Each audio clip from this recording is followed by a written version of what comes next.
Hello friends, स्वागत है आप सभी का सीबीविकल आर्ट्स क्लास में। आज के इस वीडियो में अर्थशास्त्र इकोनॉमिक्स के और एक इंपॉर्टेंट टॉपिक को कवर करने वाले हैं। बहुत ही इंपॉर्टेंट क्वेश्चन आपके सामने लेकर आया हूं। पार्ट 1 में दोस्तों मैंने यहाँ पे आपको बताया था, ये सारे इंपॉर्टेंट क्वेश्चन कवर किया था मैंने, और बहुत अच्छे से आसान शब्द में आपको तैयार भी करवा दिया था। जिन लोगों ने वीडियो देखा होगा उनको समझ में आ गया होगा कि कैसे क्वेश्चन को तैयार किया जा सकता है और आसान शब्दों में आप इसे तैयार कर सकते हैं। यहां तक मैंने क्वेश्चन कवर कर लिया था। आज के इस वीडियो में यहां से क्वेश्चन हम लोग कंटिन्यू कवर करने वाले हैं। दोस्तों मैं आपसे वादा करता हूं कि आपको बस थोड़ा सा टाइम देना है, मैं आपको तैयार करवा दूंगा और अच्छे से आपको तैयार भी हो जाएगा। पेपर में जब आपके आएगा तो आप आसान शब्दों में इसे प्रेजेंट कर सकते हैं। तो चलिए शुरुआत करते हैं आज का ये शानदार वीडियो। सबसे पहले क्वेश्चन आपके सामने है कि संयुक्त मांग से क्या अभिप्राय है। ठीक है, अथवा करके क्वेश्चन पूछ सकता है कि समग्र मांग से आप क्या समझते हैं। समग्र मांग कहें या संयुक्त मांग कहें, उसे हमें परिभाषित करना है। उससे पहले जो है एक बार आप फिर से मांग को समझिए कि मांग क्या होता है, फिर हम समझेंगे कि संयुक्त मांग या समग्र मांग क्या होता है। जरा गौर फरमाइए दोस्तों, यहाँ पे मांग को परिभाषित कर रहे हैं। इसमें कहा गया है किसी दी हुई कीमत पर किसी वस्तु की मांग उस वस्तु की वह मात्रा है जो उस कीमत पर एक निश्चित समय पर खरीदी जाती है। मतलब ये है, एक सिंपल भाषा में कहा जाए, जैसे मान लो किसी वस्तु की कीमत 10 रुपए है, ठीक है। अब उससे कहा गया है कि एक निश्चित समय में एक निश्चित कीमत पर खरीदी जा रही है। इस वस्तु की कीमत मान लो 10 रुपए है, अगर उसे 8 रुपए में खरीदा जा रहा है तो जिस कीमत पर खरीदा जा रहा है वही उसकी डिमांड हो जाती है। मतलब कि एक वस्तु है जिस वस्तु की दाम अलग है और उसके जिस मूल्य पर खरीदा जा रहा है वही उसकी क्या हो जाएगी, डिमांड हो जाएगी, जिस समय पे वो खरीदा गया है। ठीक है, कहने का मतलब ये है कि कीमत घटती बढ़ती रहती है, तो जिस कीमत पे जो वस्तु खरीदी गई है उसी को मांग कहा जाता है। और यहाँ पे हम बात करने वाले हैं संयुक्त मांग की। आइए इस परिभाषा को आप समझने की कोशिश करते हैं। देखिए, जब एक आवश्यकता को पूरा करने के लिए अनेक वस्तुओं की मांग एक साथ की जाती है तो वह संयुक्त या समग्र मांग कहलाती है। सिंपल सी बात यह है कि जब दीपावली आती है, जब कोई त्योहार आता है, उस टाइम पे त्योहार में बहुत सारी चीजों की डिमांड होती है। जैसे मान लीजिए दीपावली पे मिठाई भी खरीदनी पड़ती है, पटाखे भी खरीदने पड़ते हैं, मूर्ति भी खरीदनी पड़ती है, बहुत सारे जो है मतलब कि जो झालर वगैरह होते हैं सजावट के, वो सब खरीदने पड़ते हैं। मतलब एक साथ कई चीज की आवश्यकता पड़ती है, तो उसे हम क्या कहेंगे, संयुक्त मांग या समग्र मांग के नाम से जाना जाता है। जब एक बार में एक वस्तु की कीमत खरीदी जाए, मतलब एक वस्तु खरीदी जाए तो अलग मांग हो जाएगी, लेकिन जब एक साथ कई सारे वस्तु खरीदी जाए तो उसे समग्र मांग या संयुक्त मांग कह सकते हैं। तो इस प्रकार से उसको आप परिभाषित कर सकते हैं। आसान परिभाषा है, आई होप आपको समझ में आ गया होगा। अब बात करते हैं अगले क्वेश्चन की जो काफी इंपॉर्टेंट है, मांग का नियम क्या होता है। मांग का नियम यह बहुत ही इंपॉर्टेंट है, आपके पेपर में देखने को मिल सकता है और ये बहुविकल्पी में भी देखने को मिल जाए कि मांग का नियम क्या है। परिभाषा सिंपल है, देखिए, कीमत जब बढ़ती है तो मांग कम होती है। सिंपल सी बात है, जब कीमत बढ़ती चली जाती है तो कहने का मतलब ये है कि मांग भी कम हो जाती है।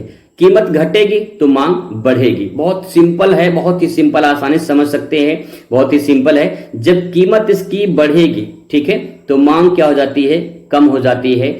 और जब कीमत घट जाती है, ठीक है, जब कीमत घट जाती है तो जो मांग होती है वो क्या होती है, बढ़ जाती है। तो सिंपल सी बात दोस्तों यहाँ पे ये है कि मांग के नियम जो है बहुत ही सिंपल परिभाषा में आप समझ सकते हैं। मांग की लोच को जो है सूत्र आपसे पूछ सकता है, तो ध्यान रखिएगा, बहुविकल्पी में भी आपसे पूछा जा सकता है, अति लघु में पूछा जा सकता है, और ये परिभाषा मतलब की जो सूत्र है ये इंपॉर्टेंट है। मांग की लोच बराबर होती है मांग में प्रतिशत परिवर्तन और कीमत में प्रतिशत परिवर्तन, उसी को मांग की लोच कहा जाता है। सिंपल परिभाषा है, आसानी से जो इसको सूत्र को आप समझ सकते हैं। क्वेश्चन नंबर अगला देखते हैं। क्वेश्चन नंबर अगला है, स्थानापन्न वस्तुएं क्या होती हैं। स्थानापन्न वस्तुएं क्या होती हैं, इसको परिभाषित करना है। आइए देखते हैं इसको कैसे परिभाषित कर सकते हैं। वे वस्तुएं जो एक दूसरे स्थान पर प्रयोग की जा सकती हैं उसे स्थानापन्न वस्तुएं कहा जाता है। जैसे चाय है तो कॉफी पी लीजिए, गुड़ नहीं है तो भैया चीनी खा लीजिए, है ना। कहने का मतलब ये है कि स्थानापन्न मतलब एक वस्तु के स्थान पर दूसरा वस्तु जब प्रयोग कर लिया जाए तो उसे हम कहेंगे स्थानापन्न वस्तुएं। यानी मेहमान आए हैं, चाय नहीं है तो कॉफी पिला दिया जाए, तभी बात कुछ पेय पदार्थ जो है पी रहे हैं, है ना। तो यहाँ पे है गुड़ अगर मान लो नहीं है तो चीनी का इस्तेमाल कर लिया जाए। कहने का मतलब यह है कि एक वस्तु के आधार पर जगह पर दूसरा वस्तु जब प्रयोग कर लिया जाए तो उसी को स्थानापन्न कहते हैं। आई होप आपको क्लियर हो चुका होगा। क्वेश्चन नंबर अगला देखते हैं कि वस्तु की जो मांग है उस मांग को प्रभावित करने वाले जो कारक है उन कारकों का वर्णन कीजिए। This is most important question दोस्तों। क्वेश्चन पूछ सकता है कि वस्तु की मांग को प्रभावित करने वाले कारकों का वर्णन कीजिए। कारक मतलब होता है कारण, और इन कारणों को परिभाषित करना है, इनको वर्णन करना है। आइए कैसे समझते हैं इसको। ऐसे आप डायग्राम बनाएंगे और डायग्राम बनाकर अगर आप प्रदर्शित करते हैं तो आपको प्लस पॉइंट नंबर मिलता है। डायग्राम से बहुत कुछ प्रभाव पड़ता है। डायग्राम, कोटेशन, मैपिंग, इन सब का प्रयोग अपने कॉपी में जरूर करना चाहिए। इससे नंबर हमें जो पूरा है वो पूरी मिलने की संभावना ज्यादा हो जाती है अगर आप इन सब का प्रयोग करते हैं। ठीक है, सबसे पहले डायग्राम बना लेंगे वस्तु की मांग को प्रभावित करने वाले कारक, और उसके बाद जो इस प्रकार से आप लिख सकते हैं। तो यहाँ पे देखिए मैंने कुछ पॉइंट लिखा है। पहला पॉइंट ये है व्यापार की दशाओं में परिवर्तन, पहला पॉइंट। दूसरा है आय में परिवर्तन। अभी एक एक करके मैं समझा भी दूंगा। ठीक है, पहले डायग्राम समझ लेते हैं। फिर जो है मुद्रा की मात्रा में परिवर्तन, मौसम में परिवर्तन, और अगला है जनसंख्या में परिवर्तन, और तीसरा है रुचि तथा फैशन में परिवर्तन। तो ये जो परिवर्तन है इन्हीं को हमें समझना है और इन्हीं को परिभाषित करना है कि वस्तु की जो मांग है वो कैसे प्रभावित होती है। आइए एक एक करके समझते हैं, तब जाके आपको क्लियर होगा। तो पहला पॉइंट दोस्तों आपके सामने है। पहला पॉइंट है कि व्यापार की दशाओं में परिवर्तन, कैसे होता है परिवर्तन और कैसे प्रभावित होता है मांग, उसी को समझना है। तो देखिए, लोगों की आय बढ़ने पर जब वस्तु की कीमत बढ़ती है तो वस्तु की मांग भी बढ़ जाती है। सिंपल सी बात यह है, जब आय बढ़ेगी तो वस्तु की कीमत बढ़ जाती है, वस्तु की कीमत बढ़ती है तो लोगों की मांग भी बढ़ जाती है। तो यहाँ पे देखिए लेकिन कहा गया है, लेकिन समझने की कोशिश करेंगे, लेकिन आय में अगर कमी हो जाए तो वस्तु की कीमत कम हो जाती है और मांग भी में गिरावट आ जाती है। कहने का मतलब ये है कि जैसे जैसे इनकम बढ़ती है, ठीक है, वस्तु की कीमत भी क्या होती है, बढ़ती है, और वस्तु की कीमत बढ़ती है तो यहाँ पे जो मांग है वो भी कहीं की प्रभावित होता है। ठीक है, जैसे कि सैलरी ज्यादा रहेगी तो सैलरी ज्यादा रहेगी तो भाई वस्तु कीमत भी ज्यादा बढ़ जाएगी। ठीक है, कीमत बढ़ जाएगी तो इसका मतलब कि जो वस्तु है भाई पैसा रहेगा तो डिमांड भी ज्यादा बढ़ेगी। अगर पैसा जेब में नहीं रहेगा तो डिमांड कहां से होगा। ठीक है, तो पहला पॉइंट आप इसे आसानी से प्रेजेंट कर सकते हैं। चलिए बात करते हैं आय में परिवर्तन। बहुत सिंपल परिभाषा है, आय बढ़ेगी तो भैया मांग भी बढ़ेगी, यानी आपके पास पैसा रहेगा तो आप बहुत सारी चीज को डिमांड कर सकते हैं। पैसा ही नहीं रहेगा तो आप चीजों को डिमांड नहीं कर पाएंगे। आय अगर कमी होगी तो मांग में गिरावट आ जाएगी। बहुत सिंपल परिभाषा है कि अगर आपकी इनकम बढ़ रही है तो मांग भी क्या होगी, बढ़ेगी, और अगर कहीं न कहीं अगर जो है आपका जो इनकम है अगर इसमें गिरावट आ रही है तो मांग में भी गिरावट आएगी। ठीक है, ये इसमें परिभाषित करना है।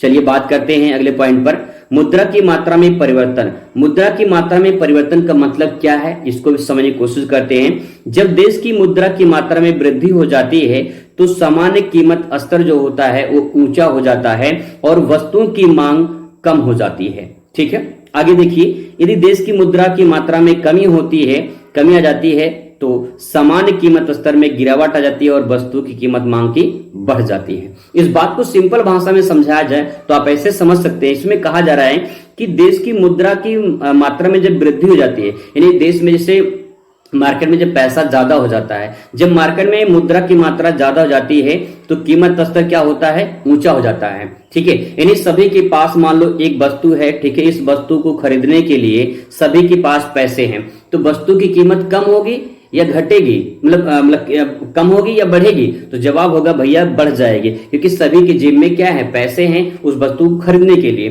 तो वही इसमें कह रहा है कि अगर मुद्रा की मात्रा बढ़ जाएगी तो कीमत की स्तर जो है क्या हो जाएगा, ऊंचा हो जाएगा, और वस्तु की मांग जो है कम आ जाएगी, क्योंकि सबके पास जो है पैसा रहेगा तो वस्तु की मात्रा जो डिमांड रहेगी वो कम हो जाती है। आगे है यहाँ पे देश की मात्रा, उसको आप उल्टा समझ सकते हैं, इसी बात को आप उल्टा परिभाषित कर सकते हैं। ठीक है, आगे देखिए मौसम में परिवर्तन। मौसम में परिवर्तन का मतलब ये है कि मौसम में परिवर्तन होने से मांग भी प्रभावित होता है। कैसे, देखिए जैसे मौसम वस्तु जो है, मौसमी वस्तुओं की जो कमी होने के कारण वस्तु की मांग बढ़ जाती है। यानी मौसम में जो मौसमी वस्तु होती हैं, जब मौसम के अनुसार, जैसे आम है तो आम जब सीजन आता है तो उसमें वस्तु की मांग बढ़ जाती है। यानी सीजन के अनुसार, मौसम के अनुसार भी कहीं की मांग प्रभावित होता है। ठीक है, आगे देखते हैं। अगला पॉइंट यहाँ पे है जनसंख्या में परिवर्तन। जनसंख्या में परिवर्तन होने का मतलब क्या? जनसंख्या में वृद्धि होने से वस्तुओं की मांग बढ़ जाती है, जनसंख्या में कमी होने से वस्तुओं की मांग कम हो जाती है। सिंपल सी बात है, जब कहीं मेला लगता है, ठीक है, जब कहीं मेला लगता है तो मेले में वस्तुओं की जो मांग होती है वो बढ़ जाती है। जैसे जिलेबी है तो जिलेबी की मांग बढ़ जाती है क्योंकि उस टाइम पे लोग ज्यादा होते हैं। लेकिन अगर मेला ना हो और फिर जिलेबी चारों तरफ अगर लोग बना के बैठे हो तो क्या बिकेगा? जब लोग ही नहीं होंगे तो बिकेगा कहां से भैया? सिंपल सी बात ये है। तो उसी प्रकार से आप इसे समझ सकते हैं। अगला है रुचि तथा फैशन में परिवर्तन। देखिए, फैशन का जमाना है और फैशन के अनुसार जो है परिवर्तन होता है, समय समय पर फैशन बदलता रहता है। तो कहने का मतलब ये है कि जब फैशन आएगा तो लोग उसकी डिमांड करेंगे, है ना। यानी समाज में फैशन के प्रचलन के कारण जो है वस्तु की मांग बढ़ती है, अगर फैशन में कमी हो जाए तो वस्तु की मांग में गिरावट आ जाती है। सिंपल सा फंडा है कि जब नए नए फैशन आते हैं तो उस फैशन में बहुत सारे लोग वस्तु की डिमांड करते हैं। जैसे कोई वायरल होता है कोई गाना, मान लो कोई गाना वायरल हो गया या फिर कोई जो है वायरल हो गया, तो उस टाइम पे जो वायरल होता है उस टाइम पे उस गाने की डिमांड हर जगह होती है, लोग उसको देखते हैं, वायरल जो वायरल होता है ना। तो कहने का मतलब ये है कि जब कोई चीज फैशन में आता है तो उसी को लोग ज्यादा डिमांड करते हैं, उसी को लोग परचेस करना चाहते हैं। तो ये कुछ पॉइंट हैं जिसे आप आसान शब्दों में समझ सकते हैं और आई होप आपको क्लियर हो चुका होगा। तो ये कुछ इंपॉर्टेंट क्वेश्चन थे जिसे मैंने पार्ट 2 में कवर कर दिया है। तो ये इंपॉर्टेंट क्वेश्चन ऐसे ही आपके सामने लेकर आते रहेंगे और अन्य सब्जेक्ट के भी, इसके भी। तो चलिए मुलाकात करेंगे दूसरी वीडियो में। तब तक खुश रहिए, मस्त रहिए और जिंदगी में स्वस्थ रहिए। धन्यवाद।